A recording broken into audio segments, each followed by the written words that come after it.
Everybody. Hi, everybody. Please take a seat. Thank you for being here to learn about culinary mushroom production. It's my pleasure to introduce Emma Goetzinger. Emma is a nature-loving farmer of herbs, vegetables, and mushrooms, and she grew up in central Kentucky, has a bachelor's degree in environmental studies from Center College. Emma has a passion for quality whole foods, community-focused systems, biodynamic agriculture, cooking, and cultivating awareness. Thank you so much for being here. I'm going to, sometime in the middle of the presentation, I'm going to pass around some surveys. Please fill them out. There's only 2 more of them you got to do. The information we get from those really does inform real-world decisions about future conferences and workshops. So it's super helpful to get everyone's feedback. Thanks a bunch. Should I wait for the music? Oh, it stopped. Cool. And then if you want to click to the next one, you just click on this guy. Sweet. Hey, everybody. How are you guys doing? Are you awake? Yeah. Usually I'm falling asleep at this time. I'm going to wake you up. Sweet. Awesome. My name is Emma, and today we're going to be talking about mushrooms. I'm super honored to be here presenting to you all. I love oak, and I just think that everybody here is just always so supportive, so thanks for having me. I just really briefly, a little background. So I work on a farm in LaGrange, Kentucky. I've been in organic crop production for a little over 3 years now. So I work in the garden as well as oversee our mushroom operation. The mushroom operation at Ashbourne is very small scale, and we've had it running for a few years now. I want to say maybe 3 or 4 since the start. And I have been doing the mushroom operation now for a little over 2 years. So I like to tell everyone I am by no means a mushroom expert, but I have spent a lot of time researching mushroom cultivation. And if there's anything that I don't have practical experience in, I might be able to at least direct you in the way of someone that's a bit more of an expert than I am. But I will share with you all what knowledge I do have. So I just would like to get an idea, is there anyone in here that is a mushroom cultivator? Sweet. Oh my gosh, I got a couple of people, no pressure. Is anyone interested in starting a mushroom operation or have thought about it maybe on their farm? Okay, a few, cool. All right, so my interest in mushrooms goes back just really a long way. I love hiking and backpacking, so if you can ask any of my friends, I'm always outside taking pictures of mushrooms. And I spent 3 years living in the Bavarian Alps. So like Kentucky, there's a wide variety of mushrooms over there as well, and they're really prominent in the farmers markets. So I started seeing those mushrooms at the farmers market and taking them home and cooking them, and then they really just, I think when I ate them, they did something because I became obsessed. And then I started reading books and doing research, and when I moved back to Kentucky to start my farming career, I decided to choose a farm that did have a mushroom operation so that I might potentially get my toes in, and it worked. Yeah, and then from there, just seeing mushrooms interact on the farm as well, outside of the growing room, has been really beneficial just to my holistic perspective of the farm. So mushroom cultivation itself can be overwhelming. I think a lot of people get stopped by putting a foot into it because there is a lot going on there. There's a lot of steps and ways you can go, but I'm here to encourage you that you can start small and work your way up. You don't have to do everything at one time, especially in more recent days. There's more availability for resources, and even you can basically now go on the internet and buy blocks that you can just arrive at your doorstep and you can start growing at home. So it's become really accessible for people. So, you know, it is a really interesting world as well. There's a million wormholes and tangents that you can go down. So if you're that type of person that likes to like go into wormholes, mushrooms are for you.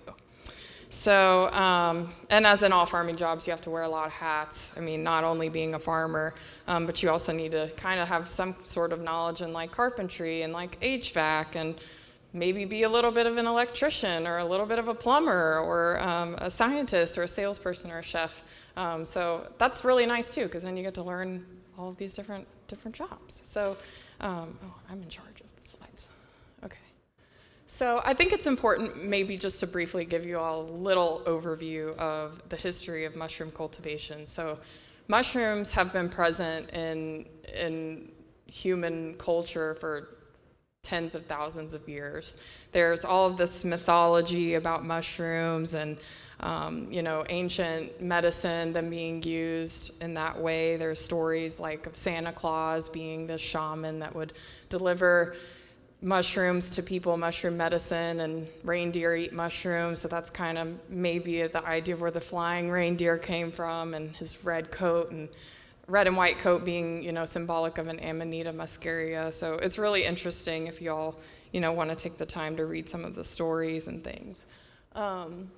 Mushroom cultivation, though, specifically dates really far back. I mean, we're talking thousands of years. In Southeast Asia, mainly, is where we're seeing some of the oldest cultivation. Countries that are now China and Japan have a really, really long history of growing mushrooms.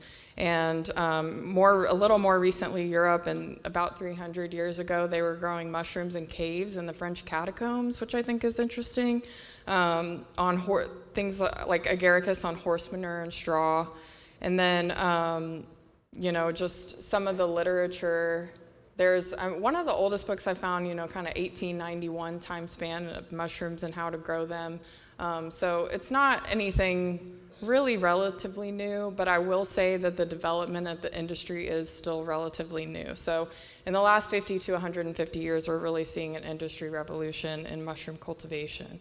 And as technologies continue to shift, we are seeing like just really this crazy advancement of mushroom cultivation with, you know, and you'll kind of get an idea why, but just things like mechanized baggers, innovations in steamers, and availability of information. Even just in the last 5 years, the availability of information on mushroom cultivation has really expanded.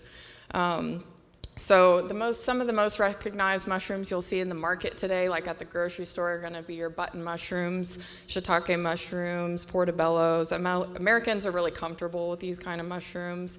A lot of people are afraid of them, but as small-scale mushroom cultivation is really starting to grow, we're getting kind of a wider variety of mushrooms available, which is great. So we're still learning how to cultivate a lot of mushrooms too. So things like morels and chickens of the woods that typically are going to be wild foraged, people are still kind of developing the processes for cultivating them. So there's a lot of room for development as well. And I will say that mushrooms, on a global scale, it's a $40 billion a year industry, and 3/4 of the world's mushrooms are still produced in Asia. So in America specifically, there is quite a bit of room.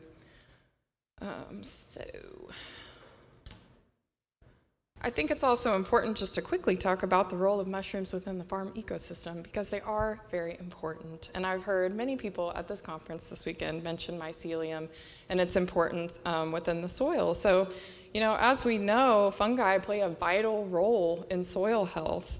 Fungi are decomposers, so they break down organic matter into humus, which we all know is a really wonderful kind of soil to have on your farm. They excrete digestive enzymes that break down larger molecular compounds into some simpler compounds. So it kind of helps plants release or take in nutrients that otherwise might not be available to them. So in this way, they've got a symbiotic relationship with plants, and then they also really contribute to soil structure and water retention. So when we're thinking about things like tillage, we really should be thinking about our fungi that are in the soil, because they create stable soil aggregates, which gives soil its structure and crumb. They help retain water within the soil and prevents erosion and runoff. So all of these things are really important. These are all pictures of my mushrooms that I've seen on the farm. Those golden oysters right there regrew in the compost pile, so that was neat because they're beautiful. And they didn't really grow very well in the growing room, so of course. So, mushrooms are an intriguing and valuable addition to the farm system. They're a high dollar product. Mushrooms can go anywhere from $6 to $22 and up a pound in local markets.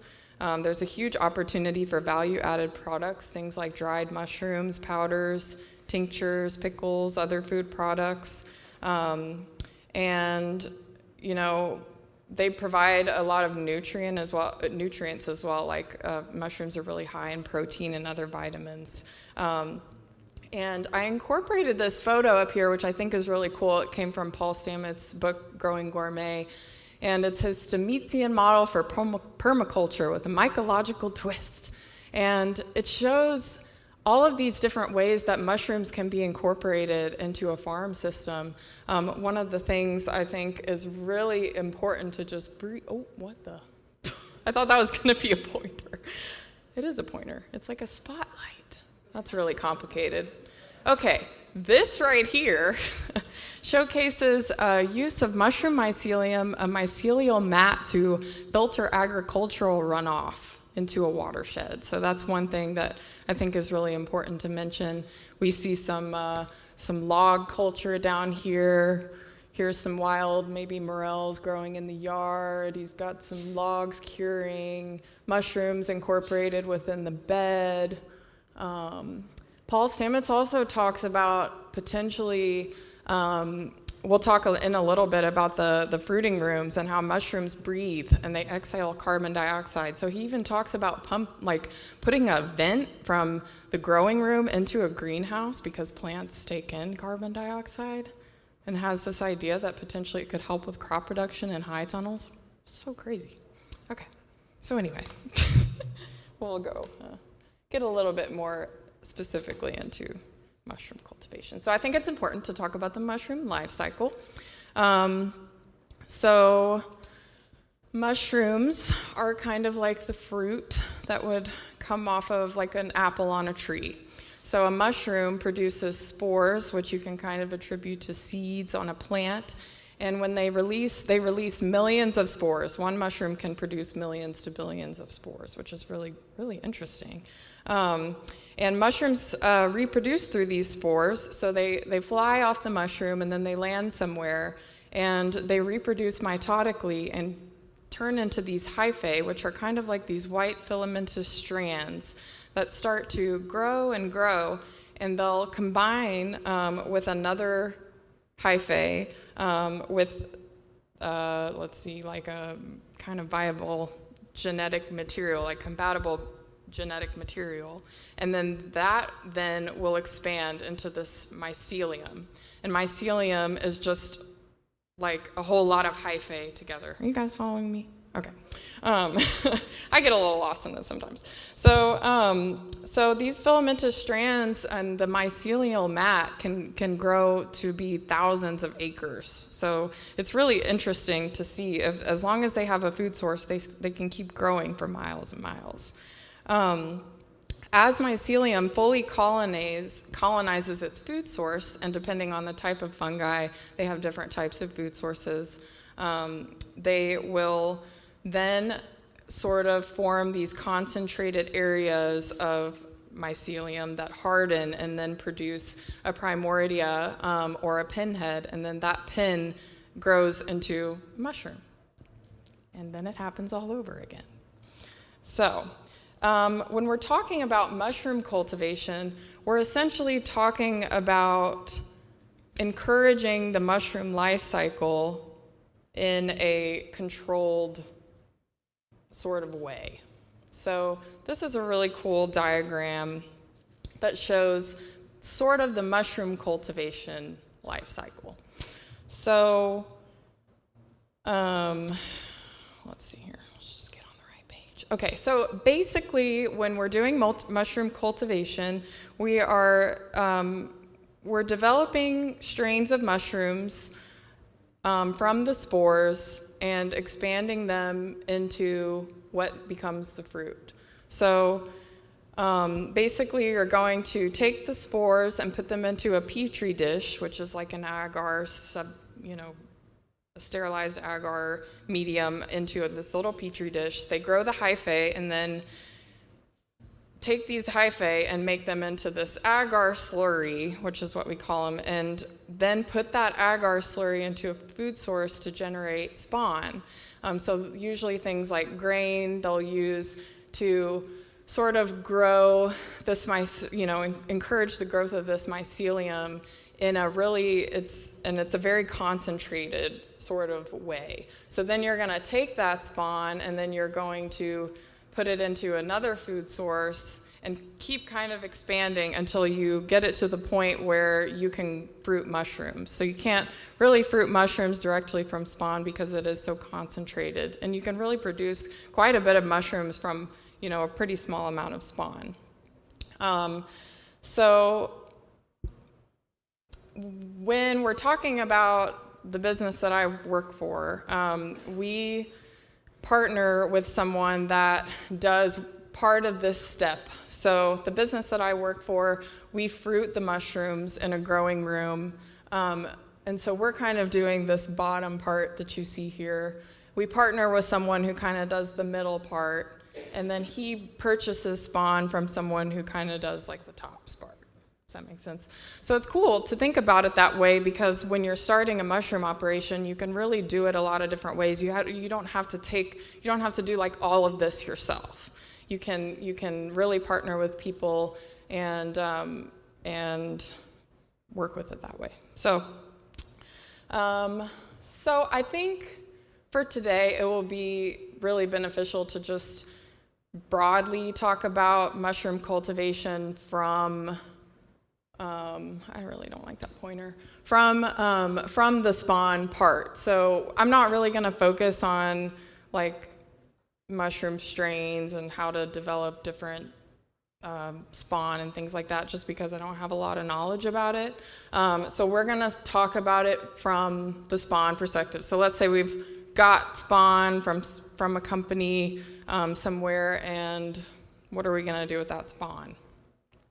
So the first thing you're going to want to think about is substrate. So we talked about the food for the mushrooms that are really important. So most of the gourmet mushrooms that you're going to be growing are saprophytic fungi. So they're wood dwellers. So they decompose wood substrates. So you're going to want to find some raw materials.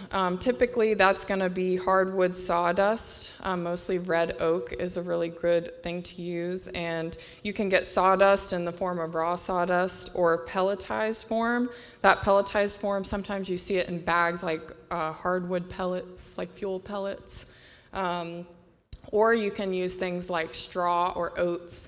And basically, when we're thinking about the substrate that you want to use, you kind of want to have this carbon material and nitrogen material. Now, obviously, both of these things have many different types of nutrients in them, but really, it's a good way to focus. So with your sawdust, you've got a really carbon-heavy material, and then you're going to want to supplement that with a nitrogen source. So soy hulls, things like wheat bran, middlings, millet, rice bran, there's a lot of things that you can use. And you are going to source this from agricultural suppliers. A lot of times you can find it on agricultural products websites as byproducts. So that's cool, because they're typically a lot cheaper than some of the other things that you might need to use. So to not make you so overwhelmed about like how am I going to choose what and how to, what recipe do I use and how much of this do I use and how much of that do I use, a lot of mushroom cultivators have kind of figured out that this master's mix is a good way to go because it works with a lot of different kinds of mushrooms. So if you really kind of wanted to not have a different recipe for every strain of mushrooms that you're growing, then you can pretty much just focus on this master's mix, which is 50-50 hardwood sawdust and crushed soy hulls. If you want to grow things like shiitakes and maitakes in bag cultivation, it's a little bit different. It's more like 70-30, so 70% sawdust and 30% crushed soy hulls. But I honestly wouldn't recommend using soy hulls. You could use something else. So I guess it's worth it to mention that different strains kind of like different recipes. So if you want to grow like lion's mane or oysters or whatever, they might like a little bit different recipe, and all of that's accessible information that you can get. So different ingredients can also produce or provide different yields and different growing speeds. Some mediums work better for certain strains than others. So you might need to play around at first to see what works for you. But besides agricultural suppliers, you could also think a little bit outside of the box of where you might get your substrate, things like breweries, or maybe you can even find some of this stuff on your own farm. So definitely have a backup plan for, maybe something isn't available today. You might need to play around and have some different alternatives. So yeah, and then also water. So basically, I'm kind of rambling on, and then I didn't even really tell you guys. Basically, you're gonna take this substrate and put it into a polypropylene bag with a filter. And that's gonna be sort of like your vessel. And what you're trying to do is mimic what would happen in nature on a log, essentially. So you've got kind of maybe the broken down log on the inside is going to mimic your substrate on the inside. You've got the bark, which is kind of like the skin, or the bag portion is kind of protecting all of that from outside elements and bacteria and mold. And then the filter patch on there is really important. It allows for your mushrooms to breathe, and they breathe like humans do. They take in oxygen and exhale carbon dioxide. For the substrate, you're going to need a lot of it. So, obviously the amount you need is going to depend on the size of your operation, but you're going to want to basically have an area to store all of that. If you need these big piles of sawdust, you're going to need somewhere to put them. And, rats kind of like soy hulls and pellets and things like that. So just keep that in mind. And then once you get your recipe down, you're going to want to mix all of this stuff together somehow. So it might be good to think about, if you could simply use a shovel to mix it all together, or you could use a tractor bucket, or a lot of cultivators are getting commercial mixers where you could just have this big commercial mixture and you can put everything together and mix it that way. Go ahead and hydrate your substrate that way. So the next step after you acquire your raw materials that are going to serve as a food source for mushrooms, you're going to put them into this polypropylene bag here and have that weighed out to a certain weight. Usually 5 or 10 pound blocks is typical for mushroom cultivation. With the smaller block, you're going to get a smaller yield. And with larger blocks, larger yields. Smaller blocks can be easier to work with and less prone to contamination, but larger blocks are going to get you larger yields. So one thing to think about. So the next step, once you've got your little bag of mushroom food, is you're going to need to we call it sterilize. You're going to sterilize this bag, and the purpose of that is you're trying to kill off all of the bacteria and mold and things that could form and become competitive with your mushrooms, because mushrooms are fungi and they kind of live and grow in the same world that bacteria do. So it's really, really important. This is a crucial step to having successful mushroom cultivation. And if any of you have ever grown mushrooms under your bed or something like I have, then you'll know that mold can form pretty quickly. So how do we sterilize? And I say sterilize because technically the process it's more steam pasteurization than sterilization, or steam processing or ultra pasteurization, whatever you'd like to call it. So you're using steam to kill off the contaminants. And some other mushroom cultivators use more questionable forms of sterilization, like putting them in an oven, like convection heat, or some larger companies even use things like formaldehyde to sterilize their bricks, which I really would not recommend. So let's just stick with the steam pasteurization for now. But the size of your steam pasteurization is going to depend on your growing scale. And like anything, you can start really small and kind of upscale as your operation grows. But you'll want to consider the upfront costs and operating costs when you're choosing a type of steamer, and you can scale up later always. So steam pasteurization, basically you're trying to get the temperature of the block up to 200 to 212 degrees for a certain period of time. That can take, and that might be from 1 to 3 hours, but that's once you get it in that temperature window. In a steamer, it might take 18, 24 hours for your steamer to get up to temperature, because it's that internal temperature of the block that you're looking for to be 200 to 212 degrees. People do sterilize bricks. That, kind of just the difference is that the sterilization, you're getting it up to like 250 degrees for a certain period of time.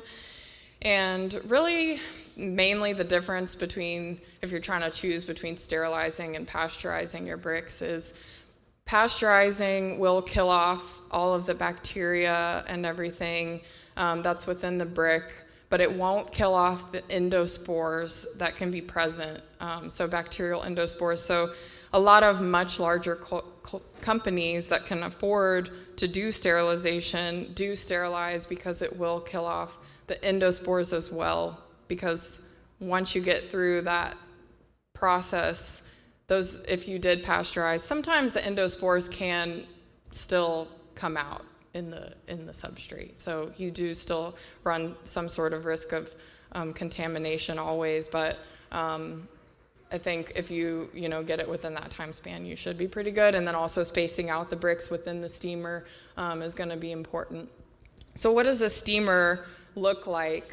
Basically, there are all kinds of steamers, but essentially the idea is you're producing steam. So you can do that with an electric element in the bottom of, so the Bubba barrel that I have up here is one option where you have an electric element in the bottom, and then you put the bricks inside there, and you'll have water in the bottom within the elements inside the water, and that will produce steam, and there's a lid on it, and the steam, kind of just floats around in the barrel, and then you get that up to temperature. It's not under pressure or anything. It's literally just inside of this vessel. Other options that you can do would be to maybe have a boiler and then have that piped into a vessel. So your steam generation is coming from a separate source, and you can pipe that in, and that kind of allows you to have like a larger vessel. These Bubba barrels are pretty small. You can't really fit a whole lot of bricks in there. So it kind of does limit the amount of, like, we call them cooks you can do. If you're on a small scale, you can cook once a week and get like, you could cook like 200 pounds easily, like worth of mushrooms when you're thinking of it in a later scale. Once a week, and have a pretty good business based off of that. Our business is pretty much based off of one cook a week, but this does take time. So keep that in mind. So you could do an electric option or gas option too for your steam generators. There's all kinds of steam generators out there, like a boiler is one option. The heating element is one option. electric boilers versus gas boilers. And then when you're getting into that sterilization, we talk about things like people are using autoclaves and retorts to do a more sterilized thing where they're essentially sterilization, you're putting that under pressure. So essentially that vessel will get up to like 15 PSI. And when you think about the size of the vessel that you're using and the pressure that you're trying to put in there, you might want to like just heed caution on that with the sterilization because there's always like the chance for things to break or blow or whatnot. So are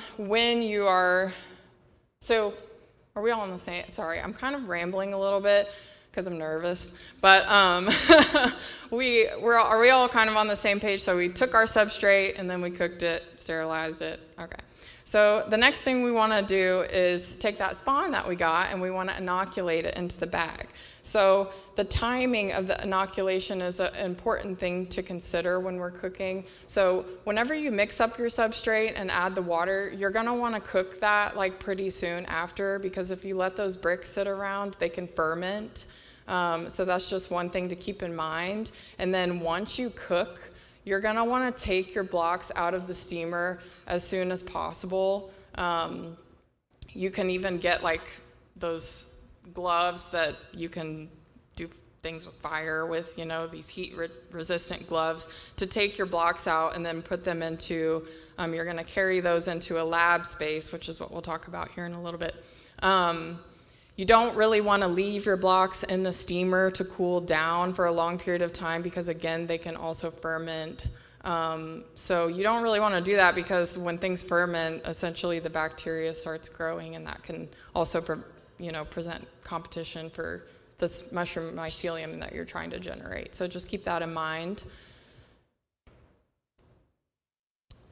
Oh, now we're going to talk about inoculation. All right, so this lab space that I'm talking about, it essentially doesn't really have to be anything fancy, just a clean room where you can put the spawn into the bag without having a lot of contamination around. So a clean room, maybe positively pressurized, if you guys know anything about HVAC. Basically just have a input fan or some sort of fan into the room where the airflow is kind of higher than, that's not a really good explanation, but you want to have a good airflow in the room essentially. And so we use things like laminar flow hoods, and essentially it's just a fan with a HEPA filter on the front. And you're going to do your inoculating in front of that HEPA filter. So it's blowing this filtered air out and creating this airstream so that there's not like random air particles and things that are flying around and getting into your bag. Because this bag of substrate that you have that you've cooked is open essentially. It's just like a bag, and the top is open so that you can dump your spawn into. And so that's really important for the contamination part. Also making sure you're clean or using gloves so that you're not, you want to use like clean materials and things. And the bags I mentioned are polypropylene bags with filter patch. And then it's also important to have a bag sealer. That's basically just going to heat seal the bag for you, so whenever you move it into the incubation room, it will stay nice and closed. So your spawn, the spawn that I've been talking about, it can come in many forms. We mentioned earlier that a lot of spawn is grown on grain. So grain spawn is one. They also do sawdust spawn, but typically the sawdust spawn is used for log cultivation. So you can source this spawn, like I said, from any kind of companies like North Spore, Main Cap and Stem, or some larger companies that produce spawn, and you can develop wholesale relationships with them. Field and Forest is another one. So literally the inoculation process is just taking the spawn from the bag and crumbling it into this sterile substrate that you have. And then you're going to move those bags into a room. So you've got your lab space where you're going to do your inoculation, your steamers somewhere close by. So all of this stuff would be really important to kind of have in the same space so that you're not having to travel a lot, because we're, like I've mentioned multiple times, really focusing on the contamination that can happen if you're really just doing a lot. You want to just keep it all in one space. So we remember from earlier, I was talking about they need to, we call it incubation. So this is essentially when the mycelium is colonizing this food substrate. This can take, in the cultivation time period, can take anywhere from like 2 weeks to a few months, depending on the kinds of mushrooms that you're trying to grow and depending on the substrate that you use and whether or not they like the recipe that you've developed. So things like oysters can take only a few weeks, lion's mane only a few weeks, shiitakes in bag cultivation can take a few months to colonize, reishi too can also take a few months. So just keep, basically what you're going to have to do is develop a system where, you're inoculating on certain dates so that you know that you've got a continuous flow of mushrooms later on. So the incubation space doesn't really have to be anything fancy. It can just be a room that's temperature controlled. The humidity isn't a super big aspect in that portion. So basically just a room that's temperature controlled with shelving where the mushrooms can just sit and hang out for a while and let them colonize. And when they're fully colonized and you move them, that can trigger fruiting. So I'll talk about that in a second. But first, I just want to mention that when you're going into the growing space, there are 3 sort of elements that are really important in the space, and that's going to be the temperature, the humidity, and the CO2 control. And this is just the growing environment. So it's important to have a good airflow because, like I said, they produce carbon dioxide. So you're going to have like a good airflow within that room because the carbon dioxide level in the room can go up really quickly if you don't have some sort of exhaust fan.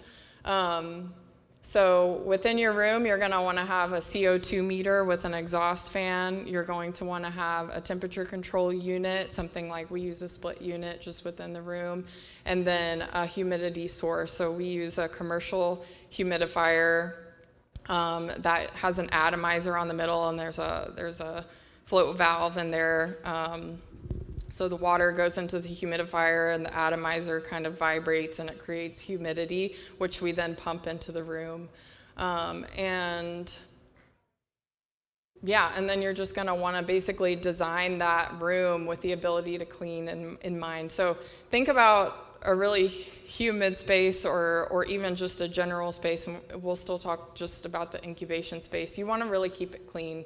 Again, we're competing with bacteria and other sources of mold, so we really just want to have a regular cleaning schedule and surfaces that are cleanable. So like plastic walls, you don't really want to build your incubation and fruiting spaces out of wood or things that can mold quickly. So just something that is wipeable, maybe a floor that's moppable with a drain in it is super helpful because then you can just mop and then you can spray the floor down and it really just allows for quick cleaning. So like I said, the incubation space is typically just going to be a small room with the shelving that you can set the blocks on. And that is a fruiting room. So once they incubate, colonize, and are ready to fruit, you're then going to move them into the fruiting room, and that's where the humidity really comes into play. And the fruiting room looks pretty similar to the incubation room. Something like this is our fruiting room at Ashbourne. Just some shelves that are cleanable. I would recommend those shelves are epoxy lined. I would recommend getting like stainless steel shelving, stuff that doesn't really rust a lot, and you want to think about that when you're putting in like vent covers, even things like the light, everything. Just try to make it like plastic or stainless steel so that they're not rusting over and creating all sorts of other problems. So Within the fruiting environment, basically the temperature that you're kind of looking for is anywhere between 59 degrees and 75 degrees, so pretty typical ambient temperature. At lower temperatures, like especially in the winter and things, you are going to see slower growing, but there's less potential for contamination, and as the temperature goes up, you will see faster growing, but also a higher potential for contamination. The humidity will fluctuate anywhere between 83 and 90%, so it is a really humid space that you want to have. And like I mentioned, the type of humidifier that we use is a commercial humidifier with an atomizer, but there's all types of different humidifiers that you can get. I've also have experience with a pressurized humidification system that's hooked up to a compressor, an air compressor, and essentially there's a water line and an air line, and there's like these little nozzles you can get, and it will pressurize and push out this really small water molecules that can humidify your room that way. I like the commercial humidifier because it's a little bit of a finer, like with the atomizer, you get kind of a finer humidity. Some of those sprayers, it's like 2 big water droplets, and then you kind of just end up with a lot of water around, and that can present a lot of problems. So with the humidifier, you're going to have to clean it pretty much once a week, I think is a good routine to have. And just watching the time here. Okay, so you've got your humidifier, you've got your temperature control, the ideal CO2 to keep the room at. So the CO2, general CO2 amount, if you guys don't know, is 450 parts per million, is what we have in the air right now. So if you can get like as close to that as possible, that would be the best level to keep in mind your CO2 in the room. And the way that you're going to control that is by having an exhaust fan. So the exhaust fan is going to push air out of the room, and through air, the way that air works, when you push air out of a room, air will naturally come into the room. So you have to have some sort of input system as well. We have a HEPA filtered input fan. So you've got the system where you've got an input fan and an exhaust fan, which allows for frequent air exchanges within the room. And the input fan is filtered, which is really nice because the venting, just our mushroom room is off of a shop, like a farm shop. So they do a lot of work in there and there's dust. So I've got it HEPA filtered into the room, which really also just prevents opportunities for contamination. And then the exhaust fan is just an inline, basic inline fan. Something like a bathroom fan has like about 150 CFMs. You'll want to kind of look at something a little higher than that, maybe like, depending on your room size is going to depend on the size of your exhaust fan. But that's really important because when you hook that up to the CO2 meter, and the CO2 meter is really important. I think I have a picture of one somewhere. There it is. You can get a CO2 meter from co2meter.com. And basically what it's going to do is monitor the CO2 level in the room, and then it can kick your fans on and off based off of the CO2 level. So that's just a really nice mechanized way. Up there you can see the humidification system that we use. Just got it from Amazon. And the water that goes into that humidification system, this is also really important, is filtered. So I just use an undersink filter for that. And then I also later added a UV filter, light filter onto that. And that's just really helpful because the humidifier can get really dirty, and if it gets a lot of dust and dirt in there, because there is a fan attached to the side, then it can cause contamination. Again, always running away from contamination. So, yeah, and then I guess the lights are important to talk about too. There's a common misconception that mushrooms like to grow in the dark. They actually do need light to grow as well. So we just have a timer on the lights in there. It's 12 hours on, 12 hours off. And that just allows them to grow properly. If they don't have enough light access, they can get really leggy. So that might be something to think about. And then SOPs are also really helpful, like I mentioned, just having some sort of schedule where you're cleaning things. I mop the mushroom room like once a day or every other day, depending on how often I need to go in there. I have like Crocs that I wear specifically for the mushroom room. You think about, sometimes I'll go take care of the chickens and stuff, and I'm walking around in chicken poop. I don't want to carry that back into the room because, again, factor of contamination. So I change my shoes before I go in there, and also just generally try to make sure I'm clean. If I get really muddy, I just try not to go in there at the end of the day, the work day, so that I'm not tracking that in there. So it's really just keeping in mind that they like this clean environment to grow in. And also just having backup ideas for troubleshooting. So things like if you do experience some sort of scary contamination, you're going to want to have some sort of system in place where you can maybe shut things down for a little bit, or maybe even have like a second alternative growing space that you can use for a while. If you do have things like molds that become a persistent issue, you're going to really need to deep clean that room. And if there's a power outage too, like it's really reliant on power, so having something like a generator is really important, especially when we're thinking about this on a market scale. Like you can really like have a disruption in operation if you lose power. Even just for a day, the CO2 levels can climb to like 2,000 parts per million. And to give you an idea of that, like if you're standing in the room, you might get a headache and like pass out. So those are really high levels that we don't want. So we need the fans to be working. And depending on the weather, sometimes like you can just open the doors, but again, you're allowing for things to come in that way. So, all right.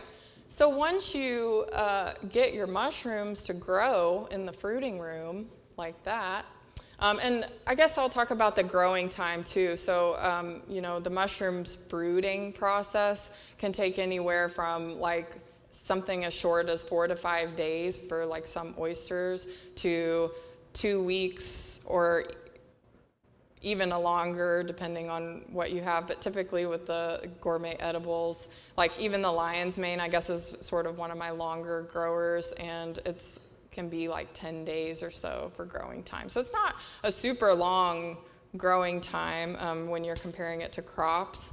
And it's really cool because you can literally see them grow in one day. I might have oysters that aren't quite ready in the morning. In the afternoon, I know I can come back in there and they'll be ready. So it's really neat to see. So then harvesting, basically I will take the mushroom blocks that are ready out of the room, and then I will pull the mushrooms off of the substrate. I put the substrate into our compost pile. I'll take the bag off and then put that into the compost pile. And mushrooms need to be refrigerated, so we have a walk-in space. And I just store them in produce boxes, but you can use things like plastic containers or whatever, something just that's closed up so they don't get dried out. And then I'll even use wax paper sometimes. And they can store anywhere from like 7 to 14 days. So it's really not a long time. So when you're thinking about that aspect, you really want to kind of like line up your harvest times with really as near to your delivery times as possible, so that you can just get the maximum shelf life for your customers. If you're providing to grocers or anything like that, you want to keep that in mind. You don't want to deliver something and then it go bad in 2 days. So I call it the mushroom puzzle. It can be a little overwhelming, but once you get those times in place and the delivery times, you should be good to go. And then still important, lot information and record keeping is really important, just in case for some reason, hopefully not, someone gets sick or something like that. You can track it back to the batch and maybe figure out what happened. I've never had anyone get sick from our mushroom lots. But it is, something to think about, and especially monitoring too, like the people that you're selling to, and just making sure that they're knowledgeable about when to throw the mushrooms away. That's one issue that I have with some of our grocers is they will keep mushrooms on the shelf for too long. And so just having that relationship and communication with them about when they should know. Things like yellowing, drying out. I mean, you guys know, if you've gone to Whole Foods or anything, you've seen the mushrooms in there and they look kind of scary. And so you want to just make sure that you're presenting your product in that nice way. So speaking of that, the avenues of sale. So, obviously when you're growing mushrooms, you have this fresh mushroom product, but you can also do the value-added products, things like the dried mushrooms. I make dried lion's mane powder, so you can kind of see that in that little picture right there. I've got the dehydrated lion's mane, a commercial grinder, and basically just grind that up into a powder and sell it that way. We use plastic clamshells and labels to as the vessel for our product, but you can also use things like paper. There's these paper boxes with windows that you could use as well. It's a little bit more sustainable option. And then just having a nice label is always attractive for customers to see that it's a local product.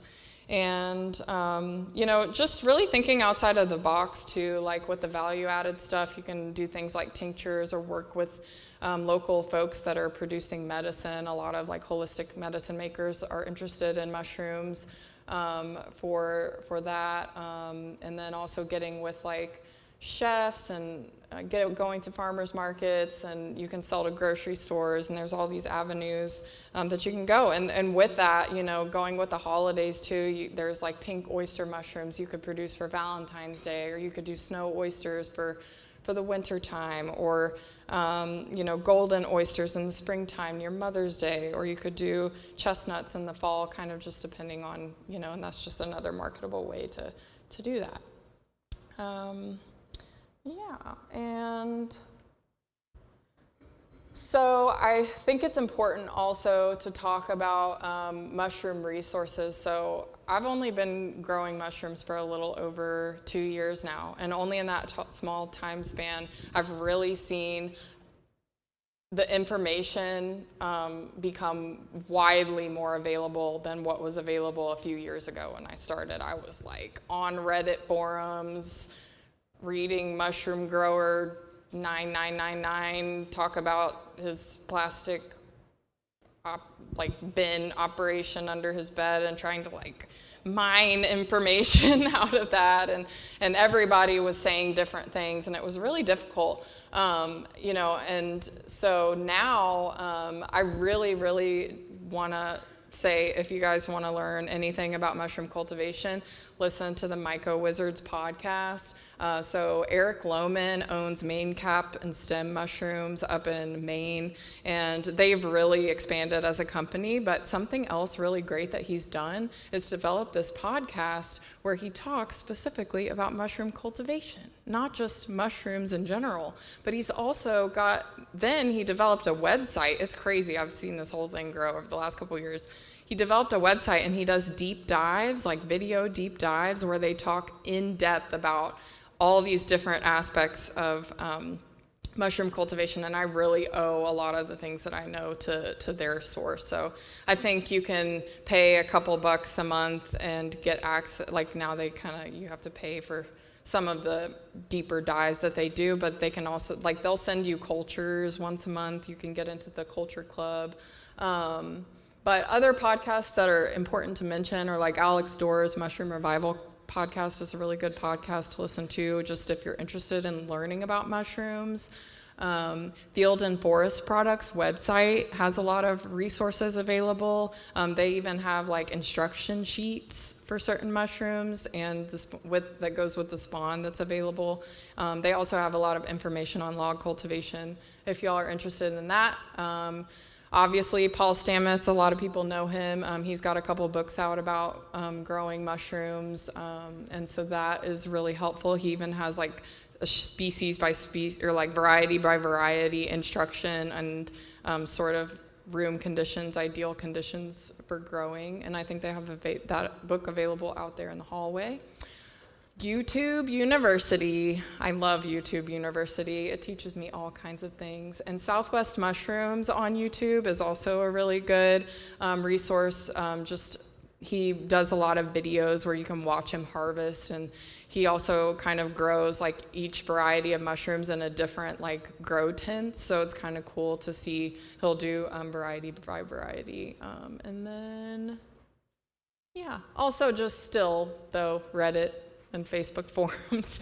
It's great to learn from people, and you really get some like uncensored just stuff about what's working for people, what's not working for people. There are a lot of people out there that are doing some wacky stuff with mushrooms. So that's pretty much all I have to say. Thank you for sitting with me along that sort of rambled explanation of mushroom cultivation, but I would like to, make some time. I don't know how much time we have, but I would like to take some time. We have 10 minutes? Sweet. We have 10 minutes for questions. If anybody has any questions, Sarah, should I walk to them with the microphone or, huh? She can do it for me. Okay. I saw your hand over right here. What's your experience with contamination, and what's like Sure. Yeah, what's my experience with contamination that I mentioned a million times? And what are my procedures that are available for that? Oh, okay. I'll walk into this. Hello? Okay, so my experience with contamination, thankfully, has not been crazy. Things like trichoderma, so that's just like green mold, that I will see within the blocks because of not long enough cook time, or not, not spaced out bricks within the steamer. Typically the mold that you see if you see that inside of the bag, that's gonna be sort of a clue into like that your sterilization process maybe wasn't right, or there was something going on there. So I've experienced that, and thankfully, most of my experience with that, the mycelium has overtaken the mold, or the mold was concentrated to a certain part of the block. So the mycelium is pretty strong and resilient, and sometimes it can take over. So once you kind of get a little more versed in that, you can feel comfortable. Like, should I keep this block in the room or not, really is the question that it comes down to. Sometimes you might need to throw away a whole lot if you see that they're just really like not doing well, or you're seeing like a lot of mold within a and I say lot, I mean like however many of one strain that you have, you may just have to remove the lot from the growing room, to prevent that mold because it'll fly around the room. Humidity's everywhere. So I would just remove, if you do have something that's really moldy within a growing room space, I would just eat it and remove them. But the cleaning is really important, like having a process for just making sure that you're like mopping the floor once a day, not walking in there with dirty shoes, like wiping the walls and the ceiling. I mean, everything that's within the room, like the fruiting room, you really want to keep clean. So thankfully, I haven't had anything crazy. I've heard some really scary, they talk about there are some scary molds out there that you like might need to burn your operation down or something. But I haven't had much experience with any of those. But I'm also like kind of a neat freak, and I really like within that space at least. And so I really try to just keep things clean. Is important. Yeah. Any other questions, Michael? Hey, Emma. Hey. Whoa, wow. Hi. Hey, Emma. Good job. Thanks. I have more of a comment, less of a question, but my name is Michael Beck, and I'm co-owner of Sylvatica Forest Farm near Berea. We've got a small-scale commercial mushroom farm for about 3 years now. So I just want to invite anyone that's interested, if y'all want to continue this conversation, come talk to me afterwards, or if you'd like we did a lot of consulting before we launched our indoor mushroom cultivation space, and that helped us so much. Like Emma mentioned, there's tons of conflicting and overwhelming information on the internet. Yeah. But consulting with someone that was doing it helped a lot. So if anyone wants that as well, I'm open to talking about that. So yeah, come talk to me, or I'm sure Emma afterwards as well. Yeah, thank you. And you can find Michael's products in Lexington at Good Foods Co-op. They do a lot of diversified products as well. And at the Berea Farmers Market, they do mushroom tinctures and dried mushroom products and things like that. So it's really great. Thanks, Michael. Yeah, he's good. Anybody else? Hi. Yeah, hi. Like, have you ever tried extracting bioactive compounds from the mushroom? You're in that way. Can you say that again? Sorry. Have you ever tried extracting bioactive compounds from the mushroom? Have you tried in that way? Like, there are companies like Fosigmatic, Rice that try to extract the mushroom bioactive compounds and try to come up with a new product, a coffee, tea, something like that. So have you tried in that way? Is that expensive? I haven't personally tried to extract certain compounds from mushrooms. This is like small scale operation here. But I think that those products, those product and that whole product market has become so popular over the years, the mushroom coffees and things that you're seeing. I don't have, just quite frankly, the equipment to extract specific compounds, but I will say that the reason why I started doing the lion's powder was because lion's mane, I do know, contains certain polysaccharides. It's a form of carbohydrate that can basically contribute to things like brain function and things like that. So you can, just by eating mushrooms and consuming them, can access, your body can access those compounds. You do have to, it is cool to mention that you do have to cook mushrooms in order to access the nutrition that's within them. So I wouldn't advise eating raw mushrooms. I know they put button mushrooms on the salad bar. Everybody tells me that, but you do, just by cooking, the mushrooms can access the compounds just by eating them or ingesting the powder and tinctures and things like that. Yeah, cool question. Thank you. Anybody else? Yeah. All right. Haven't experienced this, but people tell me fungus gnats. Oh, fungus gnats. Do you ever have any experience with pests and stuff? Yes, and gnats specifically. I don't know if they're fungus gnats, but I do have, so that is something to talk about. So gnats are kind of an issue in the grow room because I do have a room to the outdoors, there's a door into the grow room, into my office, and then there's a room to the outside. So flies and gnats and things can come in there, and the issues that those cause is they can spread bacteria and things like that by flying from mushroom to mushroom. I don't really find that the gnats are eating the mushrooms. They're really just, I see as a vector of contamination. So the way that I handle that is every few months I'll do pyrethrin fog in the room just to keep the mushrooms out. And if you guys don't know, pyrethrin is it's an herbal, it's an herbicide essentially. It's organic certified herbicide, but it just kind of helps with the pest pressure. But the other thing that I will say is slugs is another thing to keep in mind. Hopefully you don't have these things in your room if you're cleaning regularly, but the slugs will actually eat, take chomps off the mushrooms and things. But if you're cleaning regularly, you should be able to get a handle on the bugs and things that go in there. Yeah. Anybody else? Yeah. Yeah, this might be a silly question, but There's no silly question. okay. What's the difference between foraging mushrooms that grow in the woods out of a sterile situation, and then, why you have to go through all this for this sterilization to grow mushrooms? Right. That is such a good question because Mother Nature is so wonderful. I'm going to be honest with you. I think it's just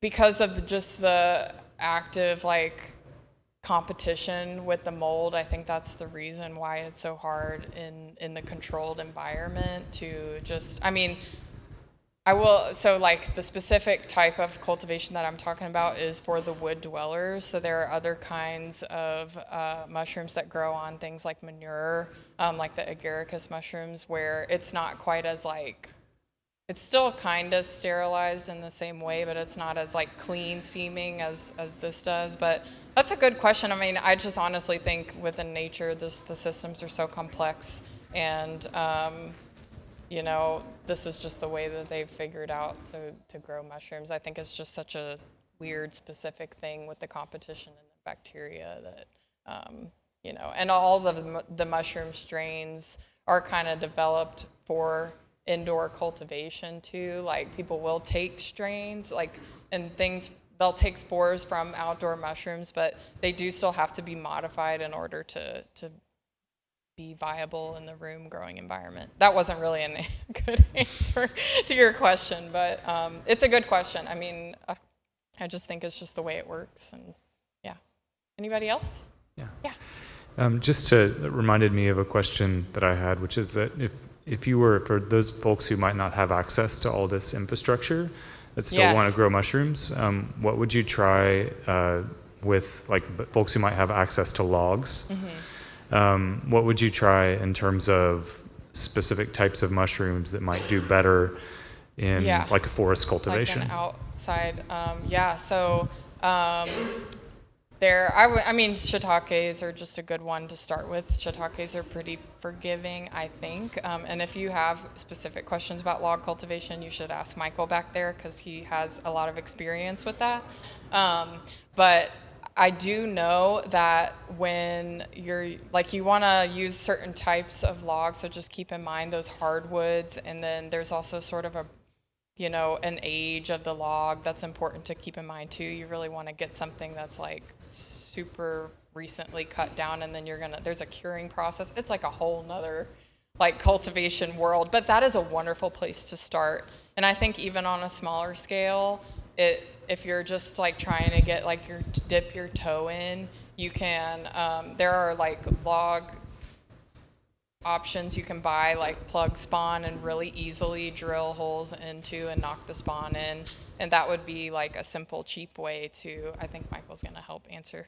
That's a cheap way to start. Or you can even buy like inoculated bricks on the internet if you just wanna grow at home and maybe just get to see that first in like a really small scale and then start to scale up that way. Michael, were you gonna add on to that? Yeah, sorry. I think 3 years ago, we did a full 2 hours on outdoor cultivation, and it's still on the internet as far as I know, on the Oak website. So if you want to get like deep into that, check that out. Sweet. Anybody else? Thank you so much for coming to my session. I really appreciate it.